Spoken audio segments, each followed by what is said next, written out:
If you have ever looked back at your life and wondered how you tolerated toxic family dynamics for so long, or why you still struggle to understand what made your family so dysfunctional, you are not alone. It is easy to blame yourself, wondering how you missed the signs or if you were simply too blind to see the abuse. But the reality is that your survival never came down to a lack of intelligence. As a dependent child with no other options, your natural instinct to survive required you to tolerate subtle, compounding behaviors until numbness set in and abuse became your normal.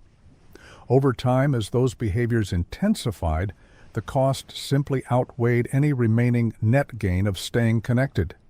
Today, the goal is to help you recover that protective instinct so you can respond naturally to boundary violations without living in a state of constant hypervigilance, especially since those ingrained tolerances can easily spill over into everyday interactions outside the family. To bring clarity to these patterns, we are breaking down 7 distinct rituals performed by dysfunctional family systems. By stepping back to take an external observer's perspective, you will begin to see these behaviors not as random conflicts, but as calculated rituals. This breakdown is rooted entirely in personal experience as a family scapegoat survivor, combined with extensive research on the topic. Number 1. Hierarchy Reinforcement Ritual. One of the most fundamental rituals is the ritual of hierarchy reinforcement. Most people describe it as favoritism, but favoritism is only the visible symptom. The deeper purpose is establishing an unquestioned social order inside the family. In healthy families, privileges generally follow responsibility. The more trustworthy someone becomes, the more freedom they receive. Respect is earned through behavior, maturity, accountability, and integrity. In toxic families, the opposite often happens. Status determines privilege. Behavior becomes secondary. One sibling may repeatedly lie, waste money, manipulate people, avoid responsibility, or treat others terribly, yet continue receiving financial support, inheritance, emotional protection, or endless forgiveness. Another sibling who consistently behaves responsibly may receive constant criticism, tighter restrictions, fewer resources, and impossible expectations. This inconsistency confuses everyone until you stop viewing it as parenting and start viewing it as hierarchy management. The purpose is not fairness. The purpose is preserving rank. History offers many examples of similar systems. Traditional monarchies often based privilege on birth rather than demonstrated competence. Whether a prince ruled wisely or disastrously, his position remained largely protected because legitimacy came through bloodline rather than merit. There was little incentive to become morally superior because status had already been guaranteed. Many toxic families unconsciously recreate this same structure. The golden child's position in some cases can become hereditary, or in other situations, a source of supply to reaffirm the narcissistic parent's supposed greatness. The scapegoat's position becomes gender-based, or in many cases a symbol of shame that the narcissistic parent can use to deflect their problems. Good behavior rarely changes either.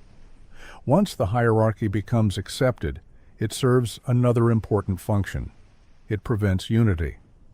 If siblings are treated equally, they are more likely to respect one another and unite to solve problems. But when resources are distributed unequally, children begin competing for approval instead of questioning why approval is distributed unequally in the first place. Competition replaces cooperation. The parent remains unchallenged. Social psychologists have long observed that groups become easier to control when members compete against one another for limited rewards. The same principle quietly operates inside many dysfunctional families. As long as siblings remain focused on earning favor, they are far less likely to challenge the authority controlling that favor. Division becomes a management strategy, not an unfortunate consequence. Number 2, the destiny swap ritual. Once the hierarchy is established, another ritual begins protecting it. One of the least recognized rituals inside narcissistic families is what might be called the destiny swap ritual. This occurs whenever the family scapegoat's accomplishments slowly become someone else's story. Perhaps you spent years studying for a profession. You sacrificed weekends, worked overtime, developed valuable skills, and eventually achieved something significant. Almost immediately, a narcissistic parent begins reminding everyone how they encouraged you years ago. A favored sibling claims they inspired you.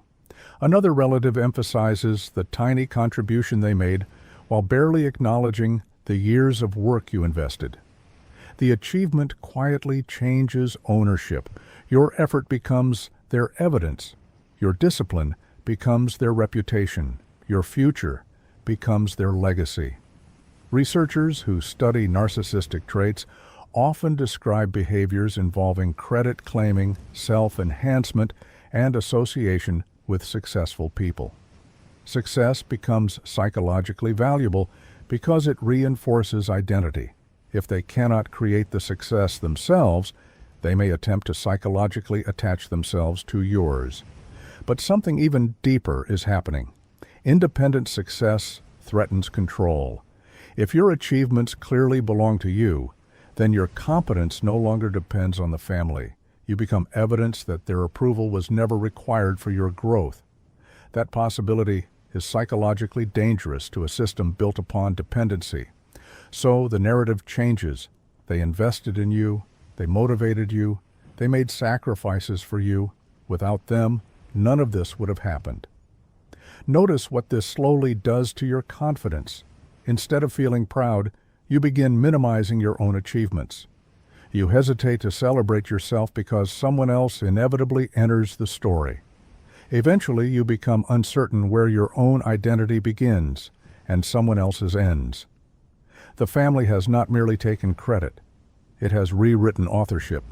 Protecting that rewritten reality requires another ritual.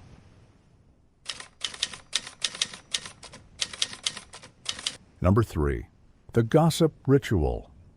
Most people think gossip is harmless conversation. Inside dysfunctional families, gossip functions more like intelligence gathering.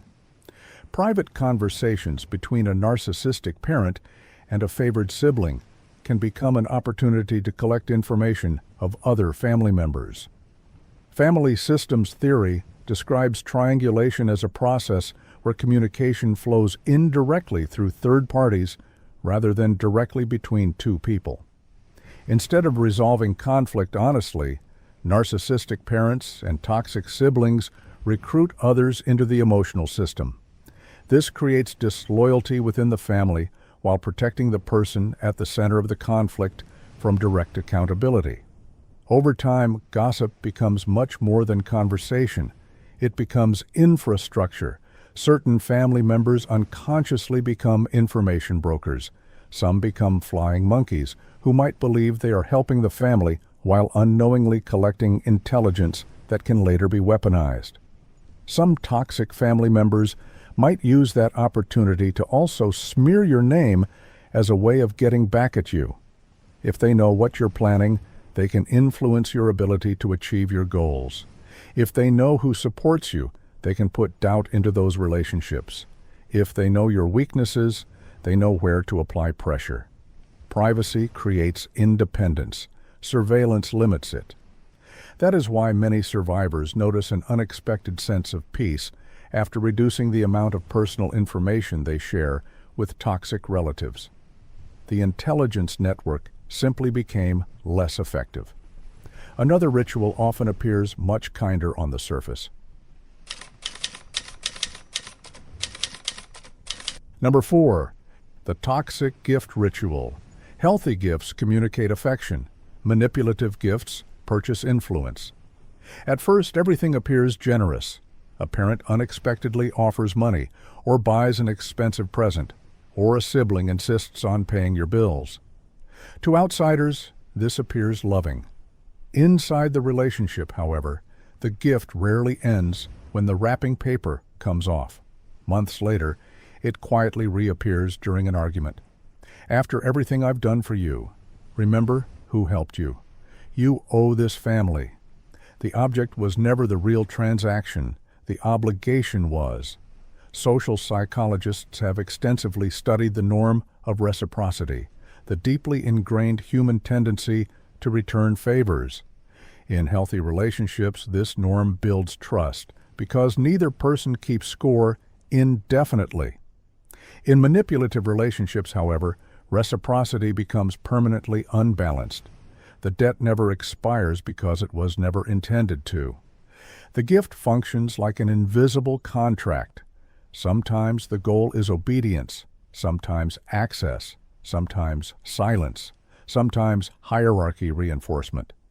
One sibling receives an expensive birthday present, while another receives almost nothing. One child receives help buying a home, while another struggles alone. These visible differences quietly communicate everyone's position within the hierarchy. It also provides an incentive for family members to not criticize the narcissistic parent. In some cases, gifts are given secretly. It is a subtle way of communicating to the receiver that they have a special relationship compared to other family members. This hidden relationship only divides siblings by making one of them feel more important than the others.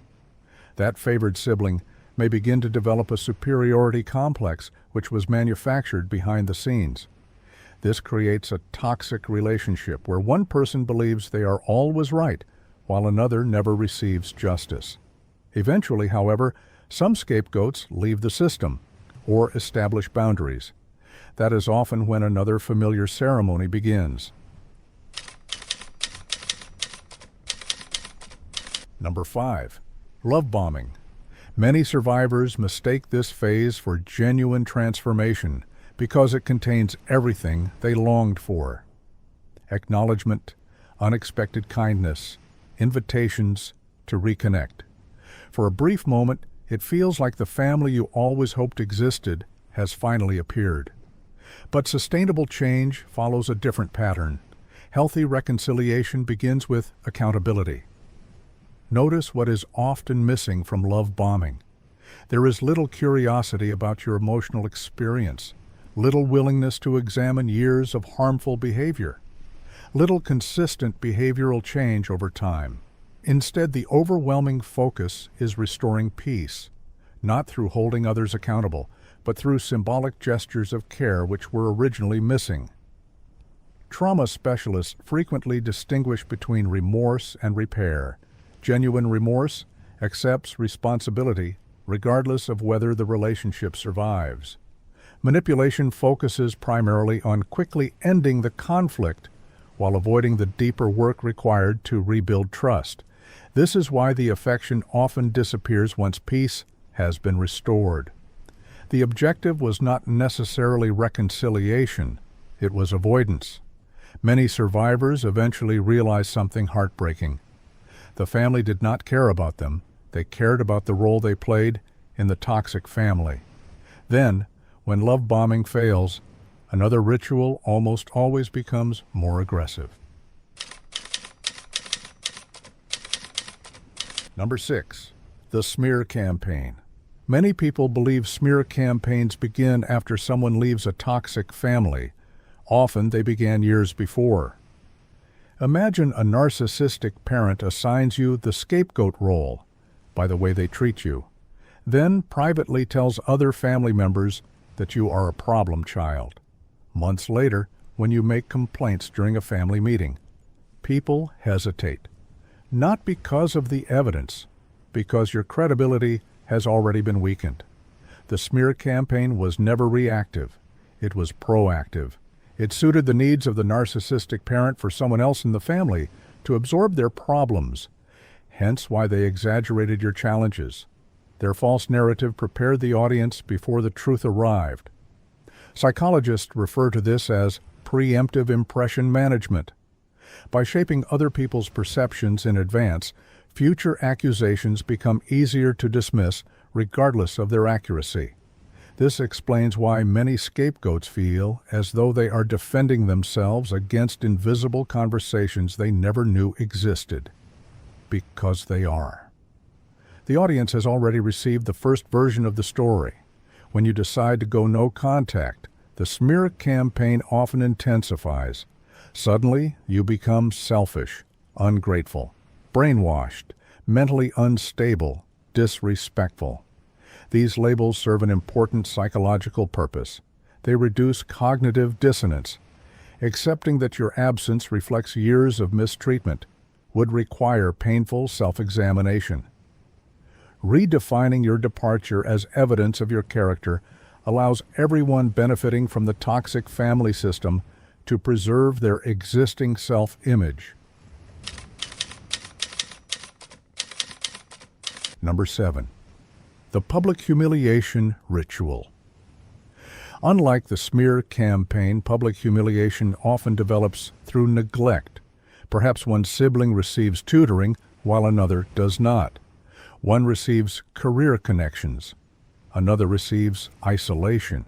One inherits financial assistance. Another is expected to struggle alone.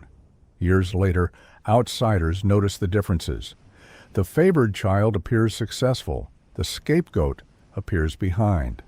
Without seeing the years of unequal investment, observers naturally assume the outcomes reflect personal ability. This is one of the cruelest aspects of scapegoating. The family creates disadvantage. The world mistakes the disadvantage for identity. Sociologists have consistently found that people tend to attribute success and failure more to individual character than to structural advantages or disadvantages. This tendency, sometimes called the fundamental attribution error, causes observers to underestimate the powerful influence of unequal opportunities. The scapegoat is judged by circumstances they did not create. The judgment then becomes additional evidence that justifies further neglect. The cycle reinforces itself. Perhaps the deepest realization is that none of these rituals exist independently. Hierarchy reinforcement creates unequal status. Unequal status creates competition. Competition encourages gossip. Gossip prepares smear campaigns. Smear campaigns justify public humiliation. Public humiliation reinforces the hierarchy. Toxic gifts reward compliance. Love bombing restores missing participants. Every ritual strengthens the next. Every ritual serves the same destination. This is why arguing over individual incidents rarely changes anything. You are challenging isolated behaviors while the system is protecting an entire structure. The conflict was never just about money or gifts or gossip or favoritism. Those were simply different tools serving the same psychological objective, protecting a hierarchy that depends upon unequal roles. Healing often begins the moment you stop asking, "Why did they do this one thing?"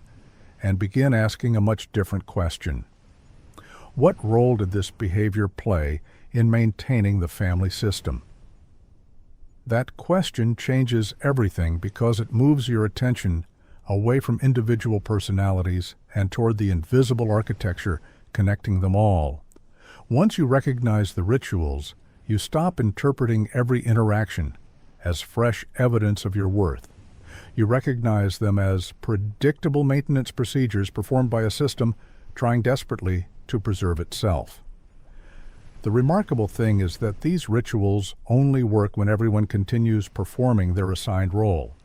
The hierarchy requires someone beneath it. The gossip requires someone to monitor. The smear campaign requires someone to discredit. The love bombing requires someone to pull back in. The toxic gifts require someone willing to carry the debt. When you step outside the role, the rituals often continue for a while because the family knows no other way to function. But eventually, something profound changes. You stop confusing repetition with truth. You stop mistaking hierarchy for love. You stop interpreting control as concern. And perhaps for the first time in your life, you realize that the rituals were never measuring your value. They were preserving someone else's illusion of power. That is the hidden purpose of every toxic family ritual. Not to reveal who you are, but to prevent you from discovering who you could become.